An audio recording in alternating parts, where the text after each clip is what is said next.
Chapter 18.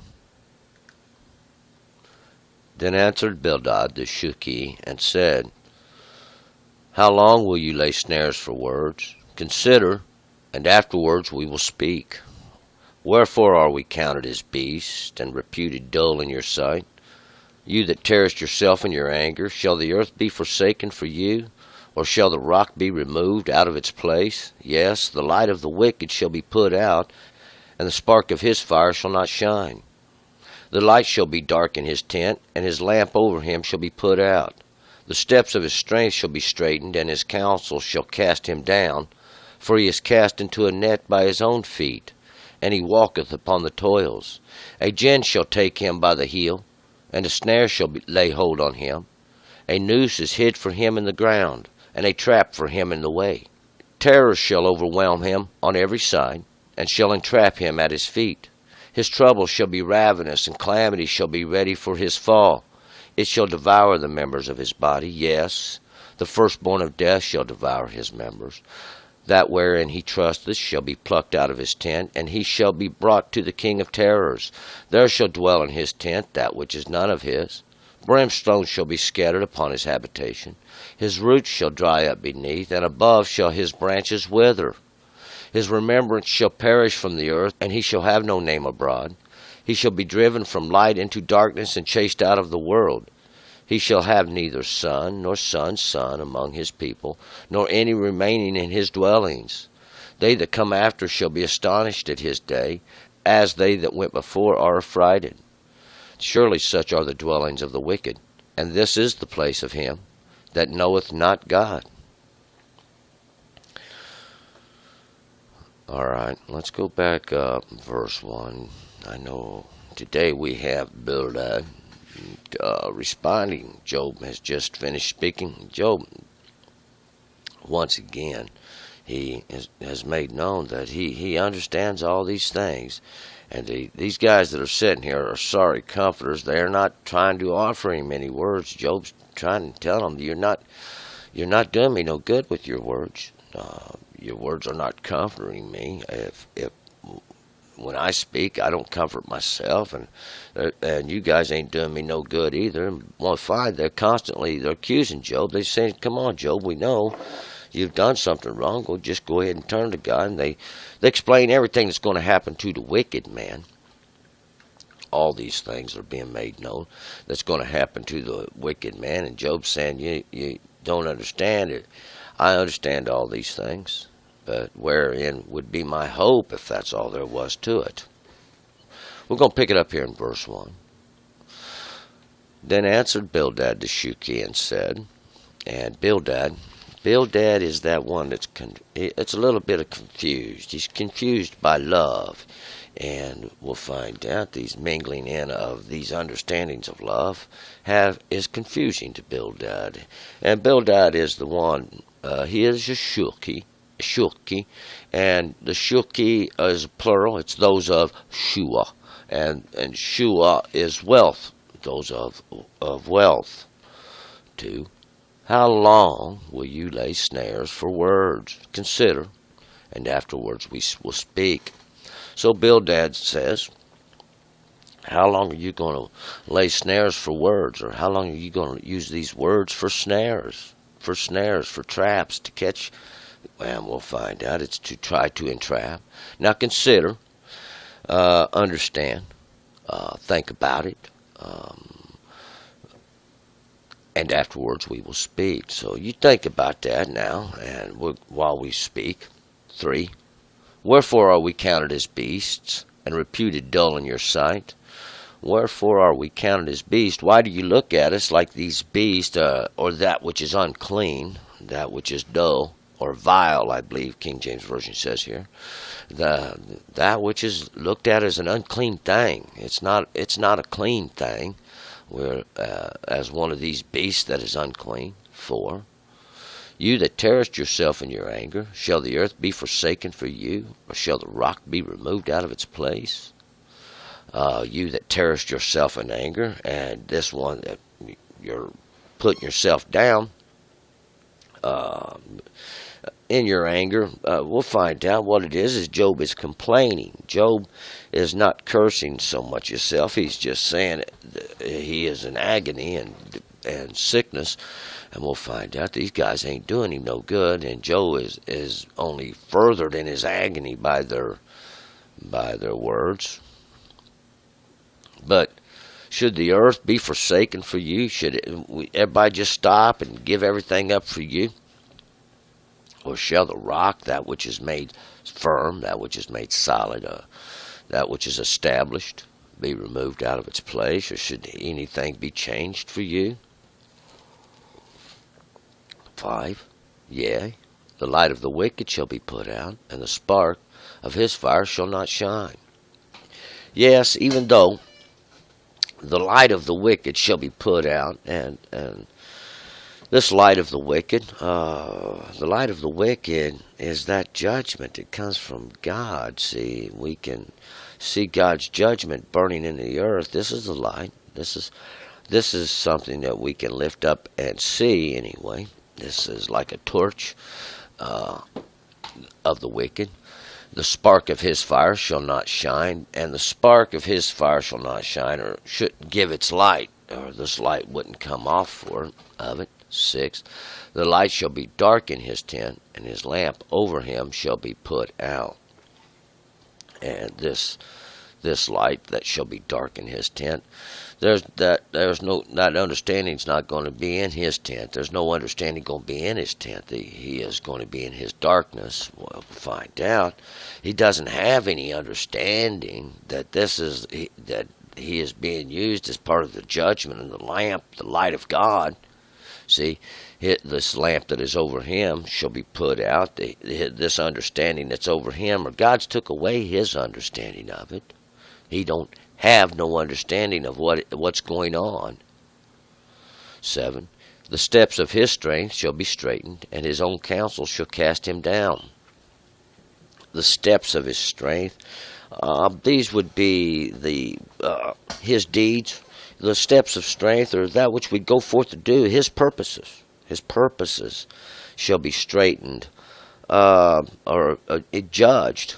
This word straightened is yatsar, and it's going to be cramped or narrowed down. They become scant. They're distressed. They are distressed. We'll find out. They're distressed by the contention, the strife, the judgments of God. And his own counsel shall cast him down. By his own mouth he cast himself down. And we'll find out he lowers himself on down into the hole. 8. For he is cast into a net by his own feet, and he walketh upon the toils. For he is cast into a net by his own feet, by what he does. His feet are that which he walks on, that which he goes by. His own rules, by his own logic, by his own understanding. See, he tries to justify his wicked acts in his own mind, making it right somehow to justify wickedness in his own. That's what his feet are, his paths, his understandings that he goes by. He walketh upon the toils, and to walk upon the toils, this word toils here is King James Version says snare here. And what it is, it's not the snare itself. This toil is the lattice work. So if we dug a hole, a little pit there to catch something in it, we would cover it with some branches, and we would lay this out like a lattice work, like a little net, to hold the leaves and the stuff which we're going to hide the trap with. See, and that's what those toils are. So he's standing on that, which hides the trap already. 9. A gin shall take him by the heel, and a snare shall lay hold on him. A gin. This is another trap. This is a snare. This is another a trap. It shall take him by the heel. Catch him from behind. See, it catches him from behind. It comes up from behind him, and it's going to lay hold on him. See, because he turned. This is because he's going the wrong way. And that's what catches him from behind. Does even that understanding? We'll find out. It's the law of God. God put it inside you that you already knew it. 10. A noose is hid for him in the ground, and a trap for him in the way. A noose is hid for him in the ground. There's a trap. See, hid for him in the way, and that's that trap I was talking about. That noose that you're going to hang yourself with. It's that those all that pleasantness that's it's baited with, all that comfortings it's baited with. It's laid a trap. See, and when the law of God is the true way, it's the understanding that God gave you in the beginning. But there's a noose hid for him in the ground. That's in the earth. There's a trap, and we'll find out that there's no trap set that shall not bring forth its prey any way that God said. 11. Terror shall overwhelm him on every side, and shall entrap him at his feet. Terror shall overwhelm him on every side, and shall entrap him at his feet. And these terrors that overwhelm him are the understanding of one thing, you've done that to yourself. See, it was a free will thing. God gave you a choice like he gave everybody else in the beginning. And you shall be entrapped around your feet, around these paths that you've taken. See, your own deeds have done it to you, your own understandings. They've hid your way. They've hid the way of God from you because you've went so far away. But there's more. There's these terrors that overwhelm him because the understanding that it's not only just a sin against you, but all the innocents that you have harmed in this troubles. And these are the wicked who we're speaking to, these ones that do these wickedness, the ones that perform these deeds. 12. His trouble shall be ravenous, and calamity shall be ready for his fall. His trouble shall be ravenous. This is destruction, to destroy, rip and tear. And his calamity shall be ready for his fall. His calamity, or that which he will even fall under, is ready for his fall. It's ready for his foot to slip. It's ready. See, it's like a snare waiting for him to fall into it. 13. It shall devour the members of his body. Yes, the firstborn of death shall devour his members. It shall devour the members of his body. That's all these things that it's made of. The arms, the legs, the head, the body, the loins. That would be the body. See, the understanding of these things. All his strength, all his abilities, all those things he goes by, every bit of it, his feet, his legs. See, that's all the understandings. 14. That wherein he trusteth shall be plucked out of his tent, and he shall be brought to the king of terrors. That wherein he trusteth shall be plucked out of his tent. That's that gold. That's silver. That's that idolatry. That's that understanding you got. We'll find out this understanding, that which creates your tent. He shall be brought to the king of terrors, and that king of terrors, this one that punishes. This one that punishes. We'll find out how he punishes. 15. There shall dwell in his tent that which is none of his. Brimstone shall be scattered upon his habitation. There shall dwell in his tent that which is none of his. It doesn't belong to him. See, those others come in. He plants it, but he doesn't eat it. He builds it, but he doesn't live in it. Another comes to dwell there. Brimstone shall be scattered upon his habitation. Brimstone is judgments. These are judgments of God that are scattered out upon his habitation, or these places where he dwells. And these judgments are these, well, we'll find out. A judgment is transgression. Transgression, or judgment, is something you get for transgression. Transgression is simply to trespass the understandings of God. 16. His roots shall dry up beneath, and above shall his branch wither. His roots shall dry up underneath, or that. There's no water there. There's no understandings there. We'll find out. This is someone who's going to just be forgotten. He's going to be forgotten, and his branch wither that which was upon the tree. See, the tree died when the roots were dried up beneath, and then the branch withers, that which was come off of it, that which was going to bring forth fruit, withers. It dies too. The whole tree is dead. 17. His remembrance shall perish from the earth, and he shall have no name abroad. And his remembrance shall perish from the earth. See, just like a tree, when a tree dies, and it's hewn down, it's gone or fallen into the earth, and returns to the earth from where it came, it's gone. And he shall have no name abroad. He shall not be called again. His name is gone. Nobody remembers him. He's forgotten, and he's gone, dead. There's no continuance. See, there's no continuance for him. He's driven out. 18. He shall be driven from light into darkness and chased out of the world. He shall be driven from light into darkness and chased out of the world. He should be driven from light. That's that goodness. See, the light's the good, the darkness is the evil, or the negative, the positive. See, he will be driven out of that which was positive. We're going to find that it's man that gives place to these things. This is the real understanding. God was not the wish of God for that any should die or perish.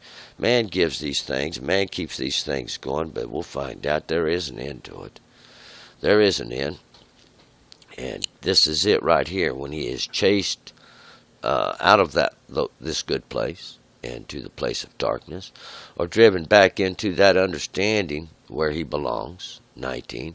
He shall have neither son nor son's sons among his people, nor any remaining in his dwellings. He shall have neither son nor son's sons. They ain't going to have no more that's going to come forth in his name.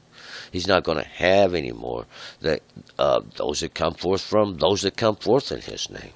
That's the son's son. See, son is that which comes forth from your name, in your name, and the son's son would be your grandson, or this continuance of it. But this is going to be stopped. He shall have none remaining. We're talking about the wicked. This would be that which is going to be the wicked. They that come after shall be astonished at his day, as that they went before were affrighted. They that come after shall be astonished at his day, even at his day when he is brought down. Because, see, the wicked, they go around and they do wickedness, and sooner or later they come to their day.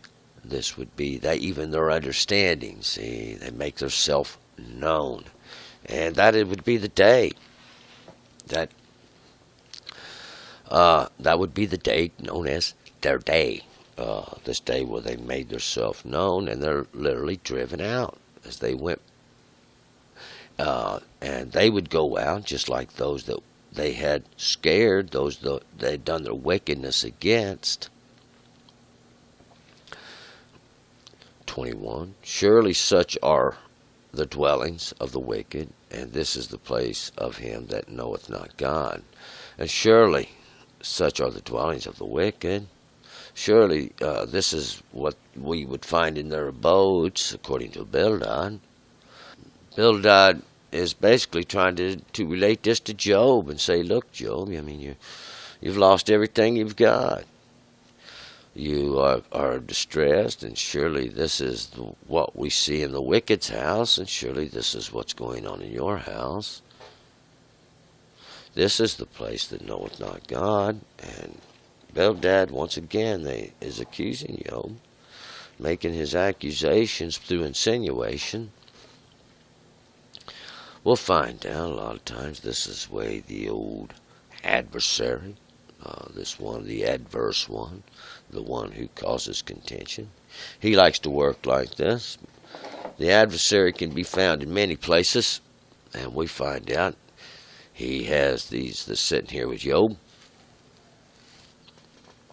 There's understanding in the words, but they don't lead nowhere. They don't lead you nowhere. They ain't telling Job nothing. Nobody else doesn't know. See, we see these transgressions. We know the law of God is an automatic thing. We see these things in the world. Who can stop it? Who can do anything about it? We're going to move forward. Chapter 19. Turn and return.